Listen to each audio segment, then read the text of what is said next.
Thank you guys for tuning in to another episode of You're Doing It Wrong. I'm excited to be here with you. My name is Brandon. Last month, I keep wanting to say last week. Last month, me, Roshan, and Barbara had a really good conversation about racism. If you haven't had an opportunity to check that out, go ahead, check it out on iTunes and on YouTube. But this month, I am super excited to be here yet again with another episode featuring my in-laws. And not just my in-laws as my, I guess my mother and father, which is something weird because I've never called them that. But my in-laws as far as my sisters. My wife has three beautiful sisters, two of who are on camera and one who's helping out. Two. Did I say two? I meant three. Three? Oh, I got it right? Did I get it right? Okay. Three, two on cam, one behind cam. Shout out to Robin. We see you. But just wanting to have a conversation with them because, like I said, the whole point of the podcast, you're doing it wrong. And what I mean by you're doing it wrong is just life in general. None of us have mastered life, me included. And just trying to figure out this thing and realizing that you need people here along the journey.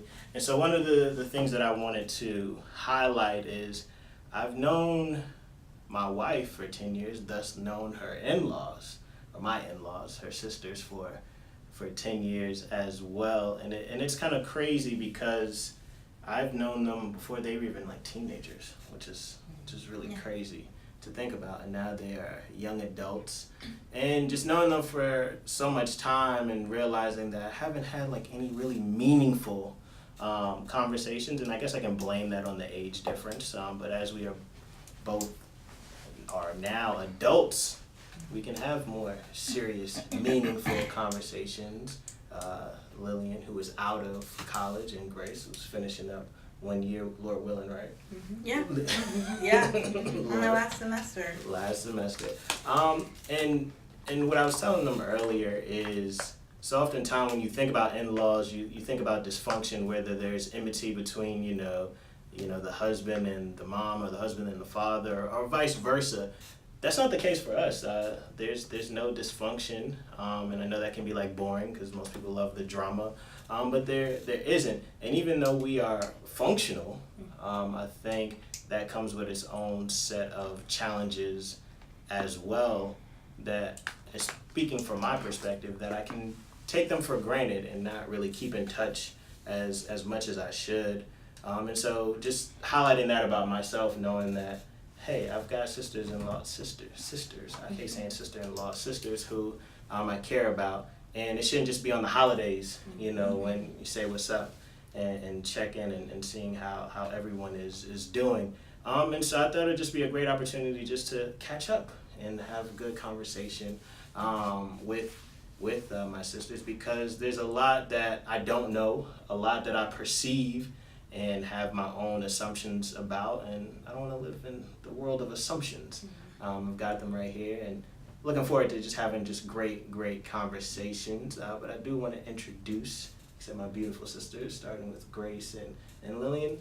Say what's up to the people. Hey, so I'm Grace. I am a senior in college at Messiah College. I don't know if we're saying college names here. Whatever you want. Okay. Floor is yours. You've got the mic. I'm a senior at Messiah College. I am a German major with a creative writing minor. I can't think of what else to say other than that. But yeah. Alright. I'm Lillian. I just graduated recently this year from the University of Pittsburgh. Congrats. Oh, thank you, Hail to Pitt. And I majored in anthropology with a minor in linguistics and a certificate in American Sign Language, hoping one day that will turn into a career in interpreting for the deaf and or hard of hearing. And yeah, I like to read.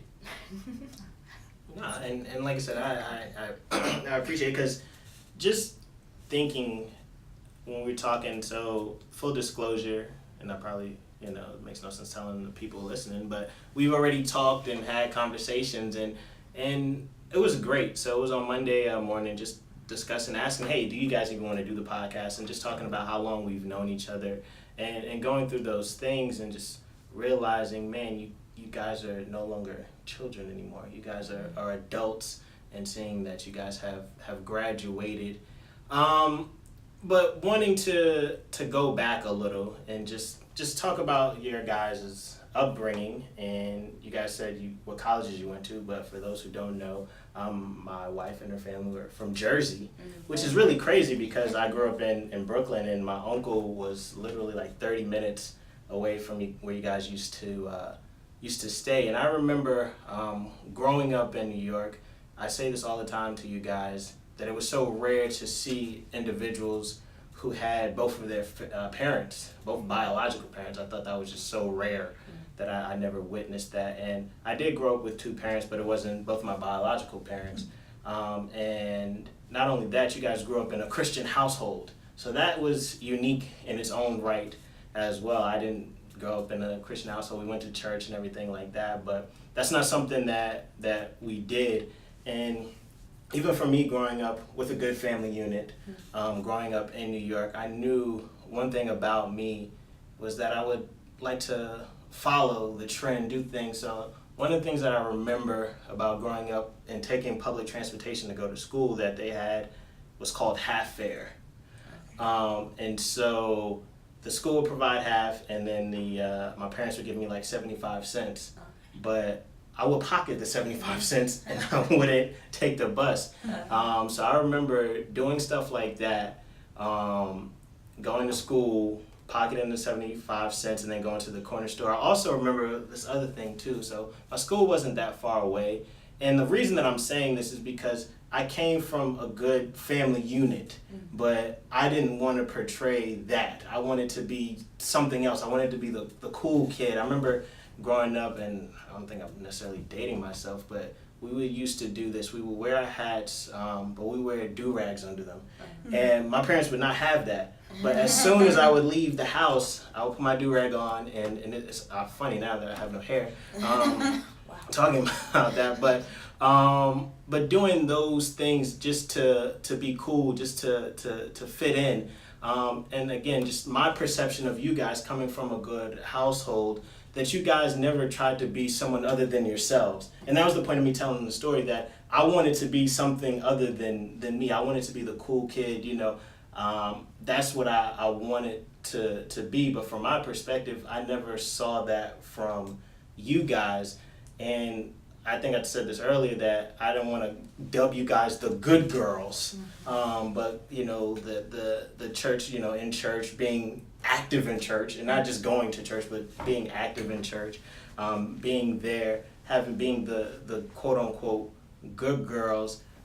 And I guess my question is, was that mainly due to your guys' upbringing or personality, or did you guys ever have that temptation to, I want to be cool, be popular, try to fit in, or you guys were just cool being to yourselves, or fit in, or am I even completely wrong about this idea of you guys being the good girls? Grace, you pick it up. So I think first of all, I want to say I did have moments where I tried to fit in with other people. So when you were talking about that, I was thinking about my little fake emo phase that I went through. And so Robin's laughing. But so I wasn't like, I don't know, I think part of me felt like I didn't fit in with like the popular people. Like I knew that flat out. So then I like tried to be not popular on purpose. I don't know, it's like weird, but like I feel like I did on some level know that I wasn't fitting in with everybody else, and I didn't really know why that was. I think a lot of it I chalked up to just being like I was homeschooled for a while, so I think I chalked it up to that for a while, but I think also just like the way we were raised is a big part of it. Just like, cause our parents, there was a lot of stuff our parents like wouldn't let us do, for our own good, but it was just like, I don't know, I just feel like what we were taught and what we were allowed to do made it almost impossible for me to fit in with other people, because I felt like, you know, they would find out if I did anything wrong. I don't know. Mm-hmm. Yeah, that was a big part of it. I think from early ages we had to kind of do different things than a lot of other kids would do for a lot of different reasons. Like whenever My mom knew like what preschool we would go to, and it was a Christian preschool that was like a church establishment thingy, and we went to that. But before we went to preschool, it was the same preschool Marlene and Robin went to also. But before preschool, we were like taught to read and write, and we had to sit and like almost do class. And I don't remember if Marlene and Robin used to help us, but I remember the Looney Tunes themed workbooks that we used to like write, and even toward the end of it, we started like writing cursive, like around preschool. And so for a lot of preschool, there was that knowledge that the teachers had that we were kind of like on a different track. And I remember my teacher used to kind of like point me out and have me read the instructions on whatever we were doing to the class, or like lead stuff. So I was kind of like forced to be different. Like I don't think I ever had the option to like fit in, because I was always like singled out. And then I guess that just continued to happen. So like into elementary school, we had we both went to a private school, and we had a similar situation where we were kind of testing out of the entry level things that they would have us do in kindergarten. So we were like smarter kids or whatever, and then the teachers would kind of single us out there. So I had like a reputation in school of being the smart one, and I didn't really fit in with the other students because of that. Like people would, I don't know if it was like we were in kindergarten, but people would kind of like shy away when it was time to like go off and do like breaks or playtime or whatever. It'd be like a group of kids playing, and then it'd be like me reading or me trying to play, and then they would kind of move away, or it was like a kind of an isolating thing. So I would try to combat that by like not carrying my books around. And then also I remember specifically a teacher asked me to join her during recess for like a book club, I want to say. I don't remember how many other kids were there, but she used to have me like go read chapter books. This was in kindergarten, and we would just read in recess, like instead of me going outside and playing. And so I remember the point where I was like, I don't want to do that anymore. Like I'd rather have recess. But I enjoyed the reading. I enjoyed the book club.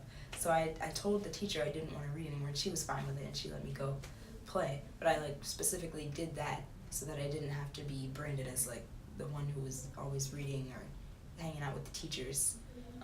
So I wanted to like go outside and run around, so that because I saw the other kids were doing that. But I think that just kind of was a theme. It was kind of decided for me that I wasn't fitting in. I think I blame my mom, because she always said she prayed that we'd be set apart, and so it kind of worked quick. But I think I never had the option to like blend in from the beginning, so I kind of had to manipulate circumstances so that I could blend in after it was already like too late. Like I'd already been the standout, so I was kind of like always trying to retroactively prove something else was true. But having that, I guess, that standard laid before you from your parents, so it sounds like your parents had a heavy influence on that, but it didn't make you want to like rebel against it, or just be like, I don't want to fit into this mold, or because even and correct me if I'm wrong, I remember even when you graduated from high school, you were like valedictorian. So for those, were you valid? I was. Not me. It didn't mean anything. My school was trash. But I mean, I didn't have like I didn't hate being intelligent, or like it wasn't annoying to me that my parents taught me how to read early. I enjoyed all that. So I think part of that was just my personality was like, I'm fine with knowing how to read and write well. But I knew that wasn't the same for a lot of the kids around me. And it wasn't like nobody else liked to read or nobody else was smart. It was just that like I enjoyed reading more than I felt a lot of other kids did. Mm-hmm. But whenever I like kind of, I guess, evened out was just to the point where I decided that whatever I was doing wasn't bad just because someone else wasn't doing it. And I think Grace helped me with that, because anytime it was like I was the only one, I remember God bless us, which is so profound. So I stick to my guns. Urban soul be the sounding. Y'all do it. What you talk about? Got me walking out. They ain't saying jack, never paying back. Hustle in a hearse, money be the worst. Be no equal, see the people wait